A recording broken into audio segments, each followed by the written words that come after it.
ಸ್ನೇಹಿತರೆ ನಮಸ್ಕಾರ. ಕೆಲವೊಂದು ಧಾರಾವಾಹಿಗಳೇ ಹಾಗೆ. ಕೆಲವೊಂದು ಧಾರಾವಾಹಿಗಳು ನಮ್ಮ ಬದುಕಿನ ಭಾಗವಾಗಿ ಬದಲಾಗಿ ಬಿಡುತ್ತದೆ.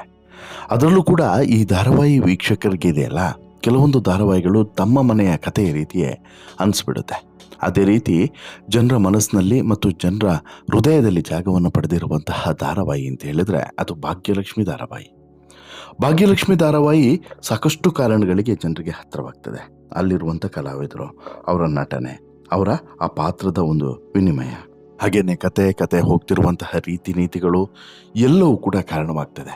ಕೇವಲ ಒಂದು ಧಾರಾವಾಹಿ ಜನರ ಹೃದಯದಲ್ಲಿ ಜಾಗವನ್ನು ಪಡಿಬೇಕು ಅಂತ ಹೇಳಿದ್ರೆ ಒಂದೋ ಎರಡೋ ಅಂಶಗಳು ಮುಖ್ಯವಾಗುವುದಿಲ್ಲ. ಬಹುತೇಕ ಇಡೀ ಧಾರಾವಾಹಿಯೇ ಅಥವಾ ಧಾರಾವಾಹಿ ತಂಡವೂ ಕೂಡ ಮುಖ್ಯವಾಗ್ತದೆ. ಇಂತಿರುವಂತಹ ಭಾಗ್ಯಲಕ್ಷ್ಮಿ ಧಾರಾವಾಹಿ ಮುಕ್ತಾಯ ಆಗುತ್ತಂತೆ ಅನ್ನುವಂಥ ಒಂದು ಸುದ್ದಿ ಇತ್ತೀಚೆಗೆ ಹರಿದಾಡಿತ್ತು. ಇದರ ಬಗ್ಗೆ ವಾಹಿನಿಯವರಾಗಲಿ ಅಥವಾ ಕಲಾವಿದರಾಗಲಿ ಏನೂ ಕೂಡ ಕ್ಲಾರಿಟಿಯನ್ನು ಇದುವರೆಗೆ ಕೊಟ್ಟಿರಲಿಲ್ಲ. ಜೊತೆಗೆ ನಿರ್ಮಾಪಕರು ಕೂಡ ಏನೂ ಕೂಡ ಹೇಳಿರಲಿಲ್ಲ. ಭಾಗ್ಯಲಕ್ಷ್ಮಿ ಧಾರಾವಾಹಿ ಇಂತಹ ಟಾಪ್ನಲ್ಲಿ ಹೋಗ್ತಿರುವಂಥ ಸಂದರ್ಭದಲ್ಲಿ ಈ ರೀತಿ ನಿರ್ಧಾರವನ್ನು ಯಾಕೆ ತೆಗೆದುಕೊಳ್ತಾರೆ? 4ನೇ ವರ್ಷಕ್ಕೆ ಕಾಲಿಟ್ಟಿರುವಂಥ ಧಾರಾವಾಹಿ ಮುಕ್ತಾಯ ಆಗುತ್ತೆ ಅನ್ನುವಂಥ ಡೌಟು ಹುಟ್ಟಿದ್ಯಾಕೆ ಅನ್ನುವಂಥದ್ದು ಕೂಡ ಈಗ ಎದ್ದಿರುವಂಥ ಪ್ರಶ್ನೆ. ಹಾಗೆಯೇ ಈ ಕುರಿತು ಇದೇ ಧಾರಾವಾಹಿಯ ಭಾಗ್ಯ ಪಾತ್ರಧಾರಿ ಸುಷ್ಮಾ ರಾವ್ ಅವರು ಒಂದು ಪೋಸ್ಟ್ ಮೂಲಕ ಒಂದು ಕ್ಲಾರಿಟಿಯನ್ನು ಕೊಟ್ಬಿಟ್ಟಿದ್ದಾರೆ. ಅಭಿಮಾನಿಗಳ ಗೊಂದಲವನ್ನು ಕೂಡ ಒಂದು ರೀತಿಯಲ್ಲಿ ನಿವಾರಣೆ ಮಾಡುವಂಥ ಕೆಲಸವನ್ನು ಕೂಡ ಮಾಡಿದ್ದಾರೆ. ಜೊತೆಗೆ ಭಾಗ್ಯಲಕ್ಷ್ಮಿ ಧಾರಾವಾಹಿ ಮುಗಿದ್ರೆ ಮುಂದೇನು ಕತೆ ಅನ್ನೋದನ್ನು ಕೂಡ ಅವರು ಹೇಳಿದ್ದಾರೆ.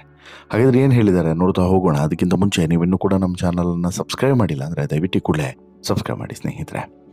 ನಾನು ಈಗಾಗಲೇ ಹೇಳಿದಂತೆ ಅದೆಷ್ಟೋ ಮನೆಯ ಹೆಣ್ಣು ಮಕ್ಕಳಿಗೆ, ಅದೆಷ್ಟೋ ಮನೆಯ ಒಂದಷ್ಟು ಈ ಮನೆಯಲ್ಲಿರುವಂತಹ ಈ ಧಾರಾವಾಹಿಗಳನ್ನು ವೀಕ್ಷಣೆ ಮಾಡುವಂತಹ ವೀಕ್ಷಕರ ಪಾಲಿಗೆ, ಹಾಗೆಯೇ ಪ್ರಮುಖವಾಗಿ ಈ ಧಾರಾವಾಹಿಗಳನ್ನು ತುಂಬ ಇಷ್ಟಪಡುವಂಥವರು ಅಥವಾ ಇಷ್ಟಪಡದೇ ಇರುವಂಥವ್ರು ಇಬ್ಬರಿಗೂ ಕೂಡ ತುಂಬ ಹತ್ತಿರವಾದಂತಹ ಧಾರಾವಾಹಿ ಯಾವುದಾದ್ರೂ ಅಂತ ಇದ್ದರೆ ಅದು ಈ ಭಾಗ್ಯಲಕ್ಷ್ಮಿ ಎನ್ನುವಂತಹ ಧಾರಾವಾಹಿ. ಒಂದೆರಡು ಕಾರಣಗಳಿಂದ ಅಲ್ಲ, ಸಾಕಷ್ಟು ಕಾರಣಗಳಿಂದನೂ ಕೂಡ ಈ ಧಾರಾವಾಹಿ ಹತ್ತಿರ ಆಗಿತ್ತು. ಯಾಕೆ ಹತ್ತಿರ ಆಯಿತು? ಯಾಕೆ? ಹೌದು, ಅದೇ ಇರುವಂಥದ್ದು ಇಂಟ್ರೆಸ್ಟಿಂಗ್. ಇಲ್ಲಿ ಈ ಧಾರಾವಾಹಿ ಇದೆಯಲ್ಲ, ಈ ಧಾರಾವಾಹಿ ಒಂದೆರಡು ಕಾರಣಗಳಿಂದ ಹತ್ತಿರವಾದಂಥದ್ದಲ್ಲ, ಸಾಕಷ್ಟು ವಿಚಾರಗಳಿಂದ ಹತ್ತಿರವಾದಂಥದ್ದು. ಈ ಧಾರಾವಾಹಿಯಲ್ಲಿ ಬರುವಂಥ ಪಾತ್ರ ಇರ್ಬೋದು, ಕತೆ ಇರ್ಬೋದು, ಆಮೇಲೆ ಕತೆ ಹೋಗ್ತಿರುವಂಥ ರೀತಿ ನೀತಿಗಳಿರ್ಬೋದು, ಎಲ್ಲದೂ ಕೂಡ ಡಿಫ್ರೆಂಟ್ ಆಗಿದೆ. ಆ ಎಲ್ಲ ಕಾರಣಗಳಿಂದ ಆ ಧಾರಾವಾಹಿ ತುಂಬ ಹತ್ತಿರವಾದಂಥದ್ದು.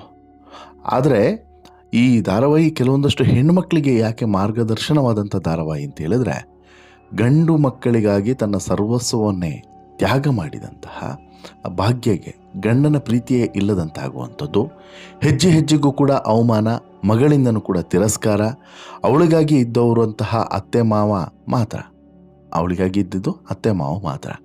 ಎಲ್ಲ ಕಡೆ ಉಲ್ಟಾ ಆಗ್ತದೆ, ಆದರೆ ಈ ಧಾರಾವಾಹಿಯಲ್ಲಿ ಇದು ಉಲ್ಟಾ ಆಗಿದೆ. ಮಗ ತಾಂಡವನ್ನು, ಕಳ್ಳದ ಸಂಬಂಧವನ್ನು ಪತ್ತೆ ಹಚ್ಚಿ ಅದು ಗೊತ್ತಾಗಿ ಸಿಡಿದಂತಹ ಅಮ್ಮನಂತಹ ಅತ್ತೆ ಕುಸುಮ ಭಾಗ್ಯಳಿಗೆ ಬೆಂಬಲವಾಗಿ ನಿಂತಿರುವಂಥದ್ದು, ಭಾಗ್ಯಳಿಗೆ ಶಿಕ್ಷಣವನ್ನು ಕೊಡಿಸಿ ತನ್ನ ಕಾಲ ಮೇಲೆ ತಾನು ನಿಲ್ಲುವಂತೆ ಮಾಡಿರುವಂಥದ್ದು. ಹೀಗೆ 2022 ಅಕ್ಟೋಬರ್ನಲ್ಲಿ ತನ್ನ ಮೊದಲ ಸಂಚಿಕೆ ಪ್ರಸಾರ ಮಾಡಿದಂಥ ಭಾಗ್ಯಲಕ್ಷ್ಮಿ ತಂಡ ಇಲ್ಲಿವರೆಗೂ ಕೂಡ ವೀಕ್ಷಕರ ಪ್ರೀತಿಯನ್ನು ಉಳಿಸ್ಕೊಂಡಿದೆ. ಇನ್ನು ಕೆಲವೇ ತಿಂಗಳುಗಳಲ್ಲಿ ಭಾಗ್ಯಲಕ್ಷ್ಮಿಗೆ ಬರೋಬ್ಬರಿ 4 ವರ್ಷವೂ ಕೂಡ ತುಂಬಲಿದೆ. ಈ ಹಂತದಲ್ಲಿ ಭಾಗ್ಯಲಕ್ಷ್ಮಿ ಮುಕ್ತಾಯ ಆಗಲಿದೆಯಾ ಅನ್ನುವಂಥದ್ದು ಹೀಗೆ ಎದ್ದಿದ್ದಂಥ ಪ್ರಶ್ನೆ. ಹೀಗೊಂದು ಪ್ರಶ್ನೆ ವೀಕ್ಷಕರನ್ನು ಕಾಡ್ತಾ ಇತ್ತು. ಅಷ್ಟಕ್ಕೂ ಈ ರೀತಿಯಾದಂಥ ಭಾವನೆ ಬರೋದಕ್ಕೆ ಕಾರಣ ಏನು ಅಂತ ಹೇಳಿದ್ರೆ, ಈ ಬಗ್ಗೆ ಬಂದಂತಹ ಕೆಲವೊಂದಷ್ಟು ಅಪ್ಡೇಟ್ಸ್ಗಳು, ಈ ಭಾಗ್ಯಲಕ್ಷ್ಮಿ ಧಾರಾವಾಹಿಯ ತಂಡದಲ್ಲಿದ್ದಂತಹ ಕಲಾವಿದರ ಬದಲಾವಣೆ, ಈ ಬಗ್ಗೆ ಸುಷ್ಮಾ ರಾವ್ ಅವರೇ ಹೇಳ್ತಾರೆ ನೋಡಿ.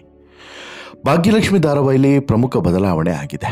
ಭಾಗ್ಯನ ಕಂಡ್ರೆ ಉರಿದುರಿದು ಬೀಳ್ತಾ ಇದ್ದಂಥ ತಾಂಡವ್ಗೆ ಕೊನೆಗೂ ಕೂಡ ಬುದ್ಧಿ ಬಂದಿದೆ. ಇಟ್ಕೊಂಡವಳು ಇರೋ ತನಕ, ಕಟ್ಕೊಂಡವಳು ಕೊನೆ ತನಕ ಅನ್ನುವಂತಹ ಮಾತು ಅರಿವಾದಂತಿದೆ. ಸಮಾಜದಲ್ಲೂ ಕೂಡ ಈ ರೀತಿಯಾದಂಥ ಸಾಕಷ್ಟು ಘಟನೆಗಳು ನಮ್ಮ ಕಣ್ಮುಂದೆ ನಡೀತಾನೆ ಇರ್ತದೆ.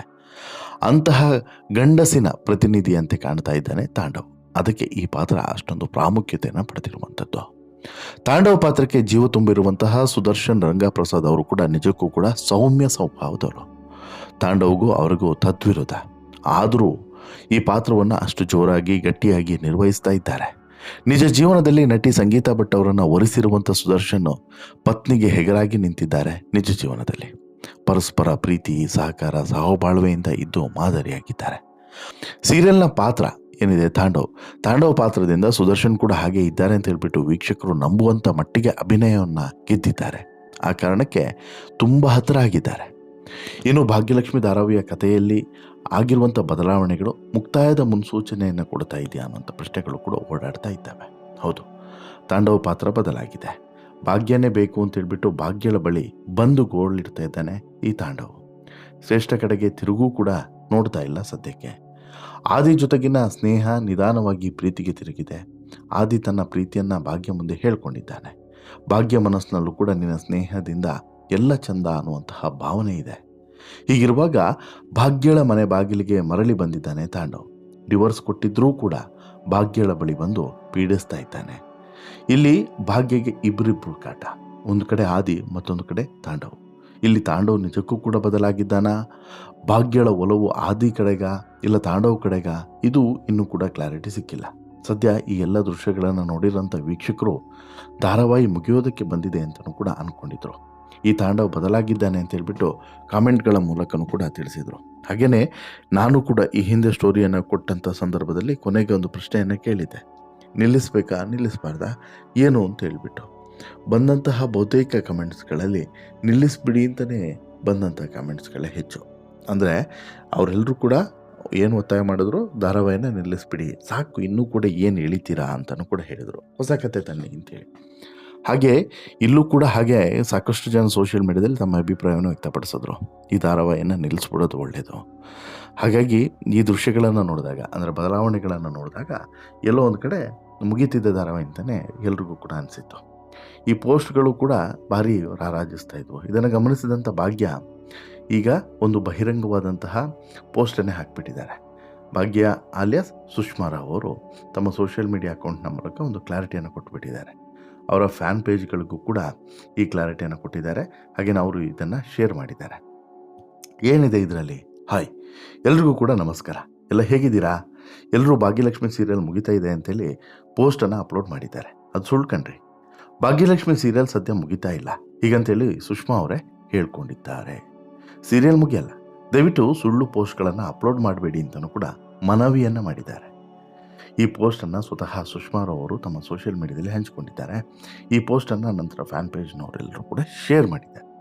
ಈ ಪೋಸ್ಟ್ನ ಪ್ರಕಾರ ಭಾಗ್ಯಲಕ್ಷ್ಮಿ ಧಾರಾವಾಹಿ ಮುಕ್ತಾಯ ಸದ್ಯಕ್ಕಂತೂ ಇಲ್ಲ.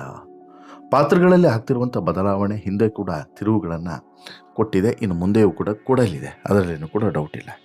ಇನ್ನಷ್ಟು ತಿರುವುಗಳು, ಇನ್ನಷ್ಟು ಕುತೂಹಲಗಳು, ಇನ್ನಷ್ಟು ಕಥೆಯನ್ನು ಹೆಚ್ಚೆಚ್ಚು ಜನರ ಹೃದಯಕ್ಕೆ ನಾಟುವಂತೆ ಮಾಡುತ್ತೆಯೇ ಹೊರತು ಧಾರಾವಾಹಿ ಮುಗಿಸುವಂತಹ ಉದ್ದೇಶ ಇಲ್ಲ ಅನ್ನೋದನ್ನು ಕ್ಲಾರಿಟಿ ಕೊಟ್ಟಿದ್ದಾರೆ.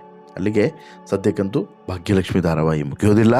ಇನ್ನಷ್ಟು ದಿನಗಳ ಕಾಲ ಭಾಗ್ಯಲಕ್ಷ್ಮಿ ಧಾರಾವಾಹಿಯ ಮನರಂಜನೆ ನಿಮಗೆ ಮುಂದುವರಿಯಲಿದೆ. ಯಾರಿಗೆಲ್ಲ ಭಾಗ್ಯಲಕ್ಷ್ಮಿ ಧಾರಾವಾಹಿ ಮುಗಿಬೇಕು ಅಂತೇಳಿ ಇತ್ತೋ ಅವರಿಗೆ ಇದು ಸ್ಯಾಡ್ ನ್ಯೂಸ್. ಆದರೆ ಭಾಗ್ಯಲಕ್ಷ್ಮಿ ಮುಗಿಬಾರ್ದು ಅಂತೇಳಿ ಇದ್ದಂಥವ್ರಿಗೆ ಇದು ಗುಡ್ ನ್ಯೂಸ್ ಅನ್ನೋದರಲ್ಲಿ ಡೌಟ್ ಇಲ್ಲ. ಈಗ ನಿಮ್ಮ ಅಭಿಪ್ರಾಯ ಏನು?